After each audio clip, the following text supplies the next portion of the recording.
আমি ব্যর্থহীন কণ্ঠে বলতে চাই যে জামাত ইসলাম একটি ধর্মান্ধ, একটি উগ্রপন্থী দল। তারা ধর্মকে নিয়ে ব্যবসা করতে চায়।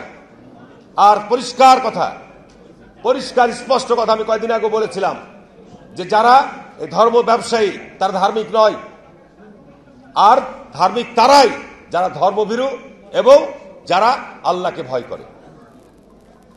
বন্ধুরা আমার, আমি আজকের মাননীয় সভাপতি এবং মাননীয় প্রধান অতিথির দৃষ্টি আকর্ষণ করে বলতে চাই, আমার এলাকায় বীরশ্রেষ্ঠ ক্যাপ্টেন মহিউদ্দিন জাহাঙ্গীর সাহেব শায়িত রয়েছেন। 1971 সালের 14 ডিসেম্বর উনি রাজাকারদের দ্বারা নিহত হয়েছেন, পাকিস্তানি সেনাবাহিনীর দ্বারা নিহত হন নাই। শেখ মুজিব সাধারণ ক্ষমা ঘোষণা করেছিলেন, শেখ হাসিনা এসে বিচার শুরু করেছিলেন। আজকে তারা যেভাবে আস্ফলন করে বেড়াচ্ছে, আমি মনে করি যে যুদ্ধ অপরাধীদের বিচার কন্টিনিউ করা দরকার রয়েছে। কারণ তারা এই কিছুক্ষণ আগে আমার বক্তা বলে গেলেন যে স্বাধীনতার উষা লগ্নে বহু পতিত মুক্তিযোদ্ধাকে তারা নির্মমভাবে হত্যা করেছে, এটা সঠিক। সুতরাং এদেরকে যদি আপনার এই ক্ষমা করে দেওয়া হয়, তাহলে তারা এইভাবে জাতির মধ্যে বিভ্রান্তি, অনৈক্য তৈরি করে, ধর্ম নিয়ে ব্যবসা করে তারা জাতির মধ্যে যে ষড়যন্ত্র চক্রান্তর বীজ বুনতে চায় সেটিকে তারা এগিয়ে নেওয়ার চেষ্টা করবে। কিন্তু আমাদের মুক্তিযোদ্ধাদের এবং মুক্তিযুদ্ধের প্রজন্মদের যুগের পর যুগ আমি মনে করি তাদের রাজনৈতিক যে হিংসাত্মক কর্মকাণ্ড, শিক্ষাঙ্গনে তারা পায়ে রগ কাটে, শিক্ষাঙ্গনে তারা যে উশৃঙ্খলতা করে। শহীদ রাষ্ট্রপতি জিয়া রহমান একজন বীর মুক্তিযোদ্ধা শুধু নয়, উনি বাংলাদেশের রণাঙ্গনে শুধু একজন যোদ্ধাই নয়, উনি বাংলাদেশকে গড়ে তোলার জন্য যে সংবিধান প্রণয়ন করেছিলেন, সকল রাজনৈতিক মত এবং পথকে উনি সমবেত করার সুযোগ দিয়েছিলেন।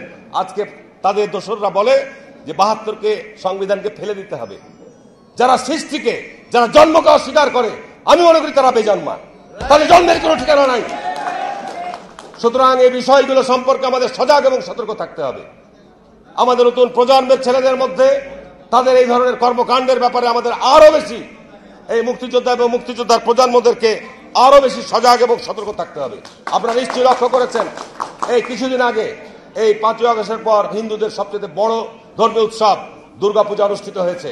সেখানে বহু জায়গায় আমি আজ জামাত ইসলামের সাথে যেগুলো ডিবেট করতে চাই, কত বড় তাদের আলেমরা রয়েছে, কোরআনের এবং হাদিসের কোন ব্যাখ্যায় রয়েছে যে আপনার পূজা মণ্ডপ পরিদর্শন করে গিয়ে আলেম ওলামাদের বেশ ধারণ করে সেখানে কি আপনি গীতা পাঠ করবেন? এই যে আপনাদের কোন ইসলামিক আইনের মধ্যে, ইসলামিক দর্শনের মধ্যে রয়েছেন, সূরা কাফিরুনের তাফসীরের মধ্যে ওই জায়গায় কোন একজন আলেম ওলামাদের দরবার মানুষের যাওয়া নিষিদ্ধ।